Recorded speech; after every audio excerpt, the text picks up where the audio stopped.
আসসালামু আলাইকুম dear viewers, আপনারা সবাই কেমন আছেন? আমি আপনাদের সামনে আজকে যে বিষয়টি নিয়ে কথা বলতে চাই সেটি হলো ননদ এবং ভাবিদেরকে নিয়ে।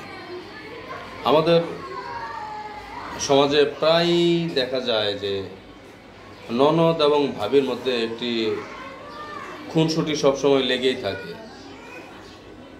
ভাবি ননদদেরকে আর চোখে দেখে, আবার ননদরা সবসময় ভাবির কোথায় কি সমস্যা আছে এগুলো খুঁটে খুঁটে বের করতে ব্যস্ত থাকে।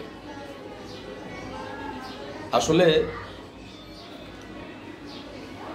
পৃথিবীর প্রত্যেক নারী কোথাও না কোথাও ননদ এবং কোথাও না কোথাও ভাবি। সকলেই যদি সকলের মনের অবস্থানটা বুঝেন যে আমি আমার বাবার বাড়িতে যখন যাই তখন আমার ভাবি আমার কাছ থেকে কি প্রত্যাশা করে, আবার আমি যখন আমার শ্বশুর বাড়িতে থাকি তখন আমার ননদ আমার কাছে কি প্রত্যাশা করে। একজন মহিলা যখন বাবার বাড়িতে যায় তখন তিনি ননদ, আবার যখন স্বামীর বাড়িতে আসে তখন তিনি ভাবি। এখন ওনার যে বিষয়টি চিন্তা করা দরকার, উনি যখন ননদ তখন ওনার যে বিষয়টা চিন্তা করা দরকার সেটা হলো আমি এতদিন এ বাড়িতে ছিলাম, বড় হয়েছি এখান থেকে আমি আমার শ্বশুর বাড়িতে গিয়েছি। এখানকার বর্তমানে ভালো এবং মন্দ যা কিছু আছে এগুলো সবই আমার ভাবিদের কাছে আমাকে এমনভাবে উপস্থাপন করার দরকার নেই যেভাবে উপস্থাপন করলে আমার ভাবিরা আমাকে আর চোখে দেখবে। বরং সব সময় যদি সম্ভব হয় তাহলে ভাবিদের মন মানসিকতা এগুলো বুঝে শুনেই চলতে হবে এবং সেভাবেই ওনাদের সাথে মিশতে হবে। আবার ভাবিদেরও বোঝা দরকার যে ননদরা এ বাড়িতেই বড় হয়েছে, ওনাদের যে অধিকারটা আছে সেই অধিকারটা ভাবি হিসেবে ননদের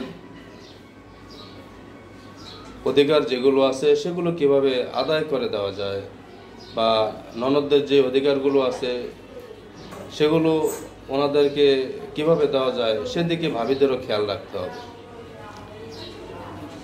আসলে এগুলো না করে যদি বরং আরও একজন আরেকজনের সাথে বিভিন্নভাবে ঝগড়াঝাটিতে লেগে যায় তাহলে এগুলো পরবর্তীতে আসলে ননদ এবং ভাবির মধ্যে সুসম্পর্ক হওয়ার চেয়ে সম্পর্কটি আরও তিতা হয়ে যায়।